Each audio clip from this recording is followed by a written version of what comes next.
모두가 저를 미쳤다고 했습니다. IMF 외환위기 직전 멀쩡한 집을 팔고 전 재산을 달러로 바꾸라고 했으니까요. 아내는 눈물로 호소했고 직장 상사는 제 멱살이라도 잡을 기세였죠. 하지만 저는 알고 있었습니다. 곧 대한민국에 무슨 일이 닥쳐올지를. 저는 평범한 35살의 과장이 아니었으니까요. 저는 후회뿐인 인생을 되돌리기 위해 30년의 세월을 거슬러 온 65의 남자였습니다. 어떻게 이런 일이 가능했냐고요? 그 믿을 수 없는 이야기를 하려면 먼저 제 65의 어느 날로 돌아가야 합니다. 저는 65 김철수입니다. 이름 한번 흔하죠? 제 인생이 그랬습니다. 남들처럼 대학 나와서 남들처럼 회사 들어가고 남들처럼 결혼해서 애 낳고 그렇게 30년 넘게 한 중견기업에 제 젊음을 오롯이 바쳤습니다. 은퇴식 날 받은 금 거북이만이 제 훈장이었죠. 그런데 3년 전 정년퇴직을 하고 나니 그 훈장이 꼭 거추장스러운 짐처럼 느껴집니다. 아침에 눈을 뜨면 아내는 벌써 요가니 노래교실이니 나갈 채비로 분주합니다. 제가 여보 아침은 하고 말을 꺼내려 하면 식탁 위에 빵이랑 우유 있어요. 나 늦었어. 하는 대답만 현관문 너머에서 들려옵니다. 텅 빈 집안에 남은 건 시계 초침 소리와 TV 소음뿐입니다. 지난 주말에는 아들 녀석이 손주를 데리고 잠시 들렀습니다. 반가운 마음에 아이고 우리 강아지 왔구나 하며 안아보려는데 녀석이 제품을 피하며 제 아들에게 쏙 안기더군요. 아들 놈은 멋쩍게 웃으며 말했습니다. 아버지가 낯선가 봐요. 맨날 할머니하고만 영상통화를 하니까. 그 순간 저는 깨달았습니다. 저는 이 집에서 가족이 아니라 그저 가끔 마주치는 어색한 하숙생 같은 존재가 되어버렸다는 것을요. 결국은 주섬주섬 옷을 챙겨 입고 집을 나섭니다. 목적지는 늘 같은 공원 벤치입니다. 저기 저 영감님도 그 옆에 할머니도 다들 비슷한 사연을 안고 여기 앉아 있는 거겠죠? 한때는 김 부장, 김 이사 소리 들어가며 어깨에 힘주고 다녔는데 이제는 그냥 어르신입니다. 이름도 얼굴도 없는 투명 인간이 된 것 같달까요? 그렇게 멍하니 앉아 있는데 주머니에서 손에 잡히는 게 있었습니다. 아주 낡고 해진 손바닥만 한 수첩이었습니다. 1995년 제가 가장 치열하게 살았던 35의 기록이 담긴 다이어리였습니다. 까맣게 잊고 있던 건데 며칠 전 짐 정리를 하다 낡은 상자 속에서 발견했죠. 버릴까 하다 혹시나 싶어 외투 주머니에 넣어둔 것이었습니다. 삐뚤빼뚤한 글씨로 빼곡히 적힌 업무 계획, 약속 시간들 그 시절에 제 냄새가 물씬 풍겨왔습니다. 그때는 참 세상 무서울 게 없었는데 왜 그렇게 어리석게 살았을까? 다이어리 마지막 장에 끼워진 낡은 흑백 사진 한 장. 풋풋했던 아내와 나란히 서서 어색하게 웃고 있는 제 모습. 그 사진을 가만히 들여다보는데 갑자기 눈앞이 핑 돌고 머리가 깨질 듯이 아파왔습니다. 햇살이 갑자기 너무 눈부시게 느껴졌고 공원의 소음이 아득하게 멀어졌습니다. 손에 쥐고 있던 다이어리가 불에 댄 듯 뜨거워지는 착각마저 들었죠. 정신을 차릴 수가 없었습니다. 세상이 온통 하얗게 변하는 것 같았습니다. 제 인생에 다시는 없을 기적, 그 믿을 수 없는 이야기가 바로 그날 시작됐으니까요. 김 대리, 김철수 대리. 누군가 저를 흔들어 깨우는 소리에 번쩍 눈을 떴습니다. 머리는 여전히 찌끈거렸고 눈앞은 흐릿했습니다. 여긴 공원 벤치가 아니었습니다. 익숙하지만 낯선 제 옛날 사무실 책상이었습니다. 제 앞에는 잔소리쟁이 박 부장님이 팔짱을 끼고 서 계셨고요. 아니 김 대리, 어제 과음했어? 왜 책상에서 졸고 있어? 오늘 거래처 미팅 있는 거 잊었어? 멍하니 주변을 둘러봤습니다. 큼지막한 CRT 모니터, 책상마다 놓인 재떨이, 삐삐를 허리에 찬 동료들, 벽에 걸린 달력 선명하게 박힌 숫자. 1995년. 믿을 수가 없었습니다. 이건 꿈이었습니다. 아니, 꿈이라기엔 모든 것이 너무나 생생했습니다. 어지러운 머리를 부여잡고 화장실로 달려가 거울을 봤습니다. 거울 속에는 희끗희끗한 머리와 훈장처럼 늘어난 뱃살의 65세 김철수가 아니었습니다. 팽팽한 피부, 검고 숱 많은 머리칼, 일에 대한 자신감으로 눈이 반짝이던 35의 젊은 김철수가 서 있었습니다. 손을 들어 뺨을 꼬집어 봤습니다. 아팠습니다. 정말로 아팠습니다. 헛웃음이 터져 나왔습니다. 정말로 돌아온 거란 말인가? 그때의 저는 그야말로 회사에 미쳐 살았습니다. 오로지 승진, 성공만을 향해 달리는 경주마 같았죠? 아내, 그때는 여자친구였던 수경이가 데이트 약속을 잡아도 나 오늘 야근해야 돼. 다음에 보자. 이 말이 버릇이었습니다. 1995년 바로 이맘때쯤 수경이의 생일날이었습니다. 근사한 레스토랑을 예약했다며 좋아하던 수경이에게 저는 약속 시간 30분 전에 삐삐를 쳤습니다. 급한 회의. 미안. 그게 전부였죠?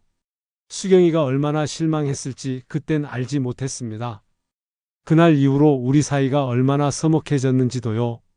하지만 65세의 저는 압니다. 그게 얼마나 어리석고 오만한 생각이었는지를. 그렇게 앞만 보고 달리다 IMF 외환위기가 터졌을 때 저는 모든 걸 잃었습니다. 박 부장님이 추천해준 대박 주식의 영혼까지 끌어모아 투자했다가 휴지 조각이 됐고 그 여파로 승진은커녕 구조조정 대상이 될 뻔했죠. 간신히 살아남았지만 그때부터였던 것 같습니다. 아내와 저 사이에 보이지 않는 벽이 생기기 시작한 게요.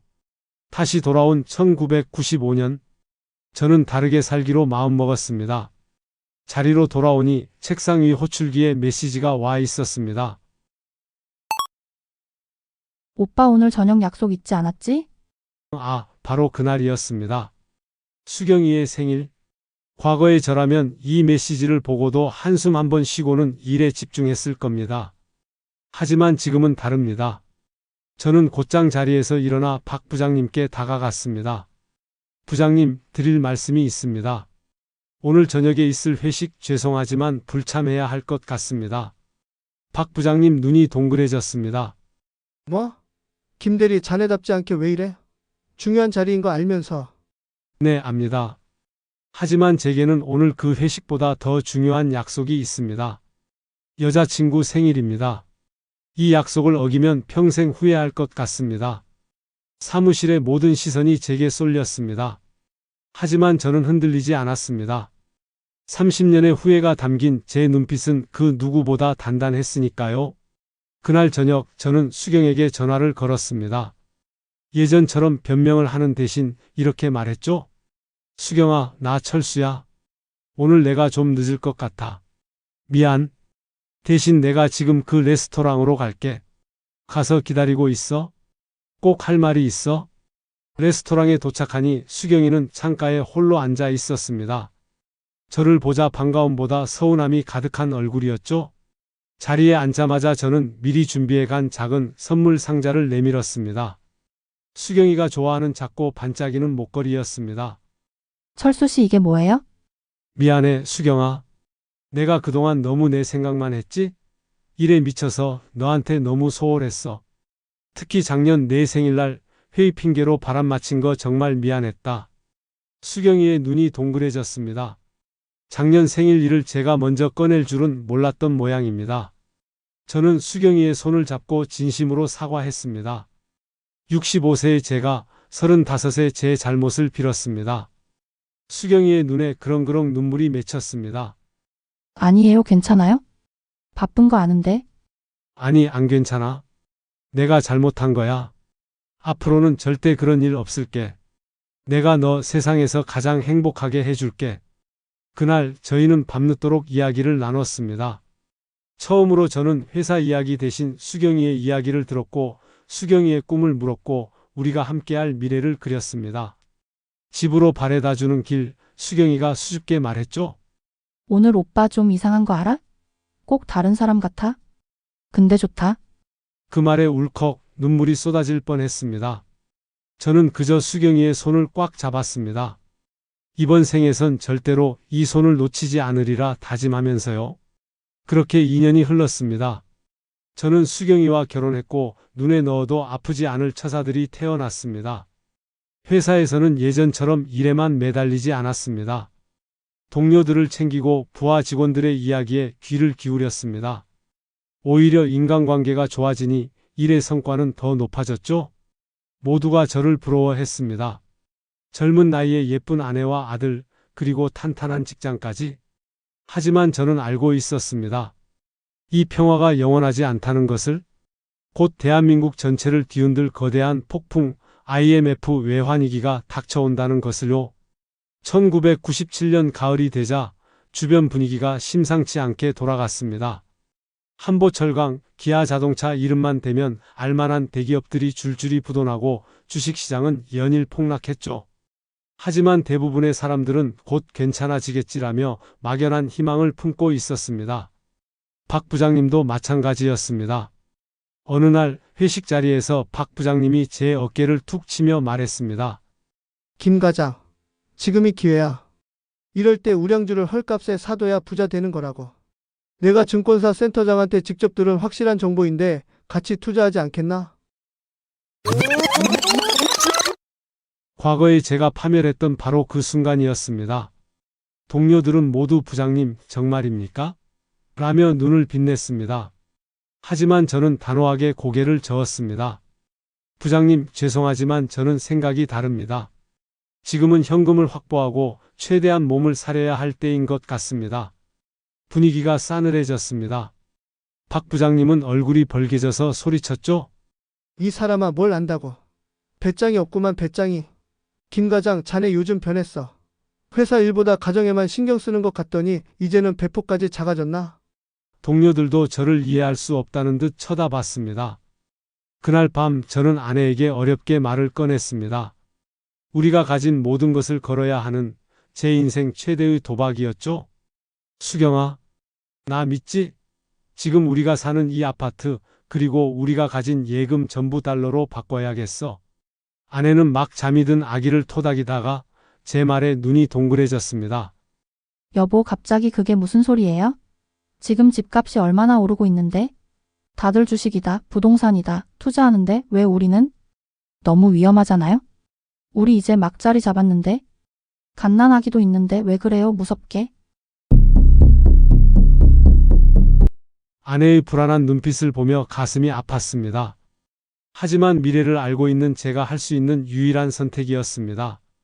저는 아내 앞에 마주 앉아 두 손을 잡고 간절하게 말했습니다. 내가 다 설명할 순 없지만 이건 도박이 아니야. 우리 가족을 지킬 수 있는 유일한 방법이야. 당신과 우리 아들 내가 굶게 할 것 같아? 아니잖아. 내가 당신한테 거짓말 한 적 있어? 없죠. 하지만 딱 1년만 나를 믿어줘. 무슨 일이 있어도 우리 가족 내가 꼭 지킬게. 이건 우리 가족의 미래를 위한 가장 안전한 길이야. 내가 맹세할게. 제 눈에 담긴 30년의 후회를 넘어선 절박함을 읽었을까요? 아내는 한참을 망설이다 마침내 눈물을 머금고 고개를 끄덕였습니다. 그 주 주말 우리는 정든 신혼집을 금매로 내놓고 은행에 있던 모든 돈을 찾아 달러로 바꿨습니다. 은행 창구 직원은 저를 이상한 사람처럼 쳐다봤습니다.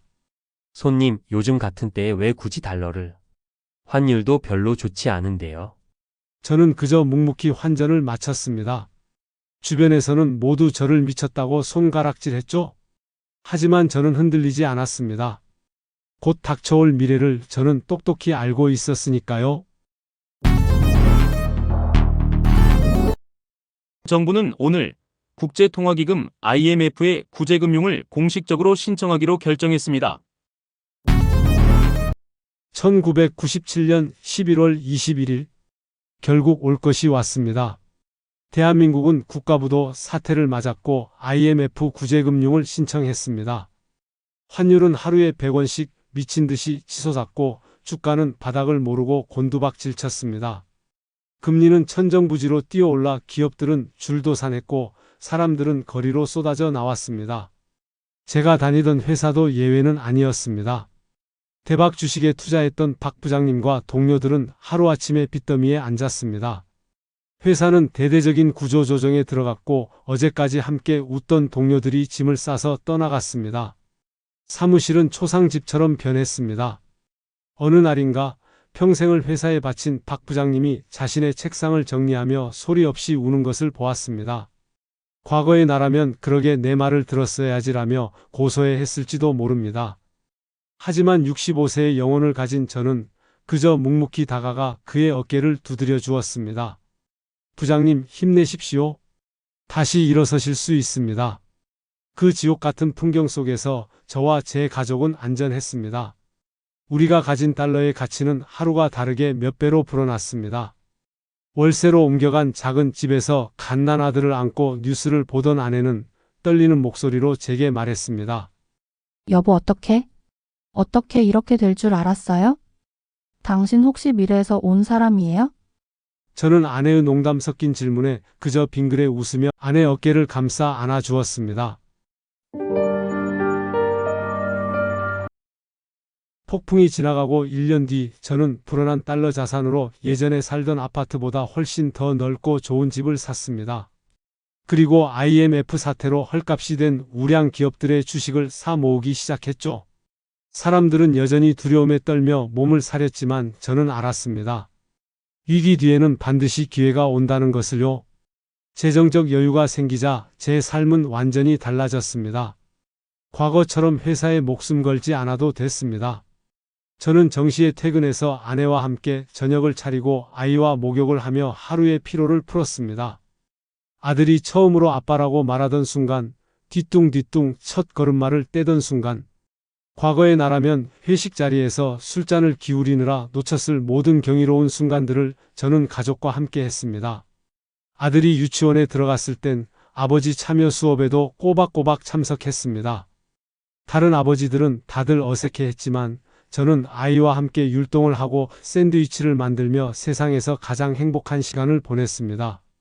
그날 아들이 제게 그려준 삐뚤빼뚤하지만 세상 가장 자랑스러운 아빠의 얼굴을 저는 아직도 간직하고 있습니다. 돈이 가져다 준 가장 큰 선물은 바로 시간과 여유였습니다. 저는 그 시간과 여유를 온전히 가족과 저 자신을 위해 썼습니다.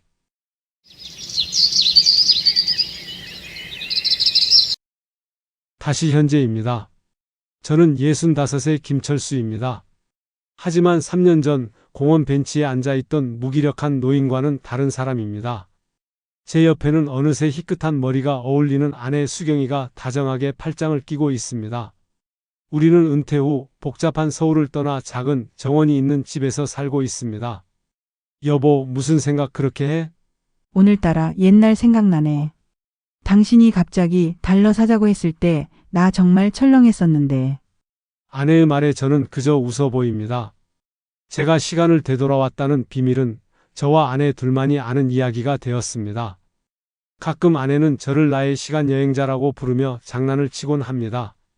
인생의 두 번째 기회가 주어진다는 건 정말 기적 같은 일입니다. 저는 그 기적 덕분에 부자가 되었고 남들이 부러워하는 삶을 살게 되었죠. 하지만 시간이 흐르고 모든 것을 되돌아보니 제가 얻은 진짜 행운은 돈이 아니었습니다.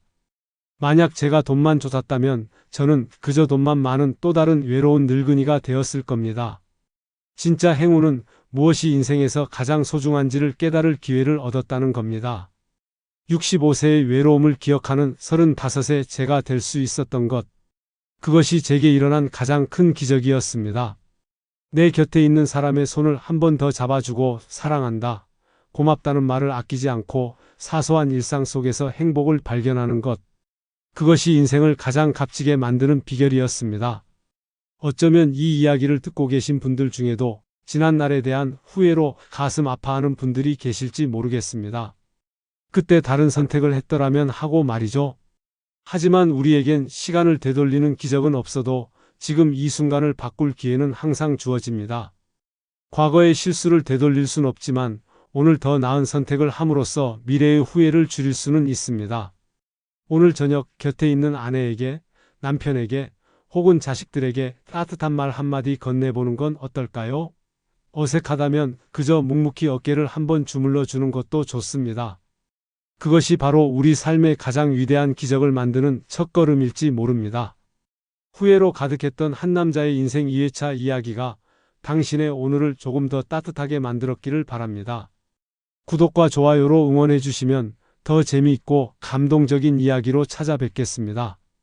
제 인생의 두 번째 기회 끝까지 들어주셔서 감사합니다.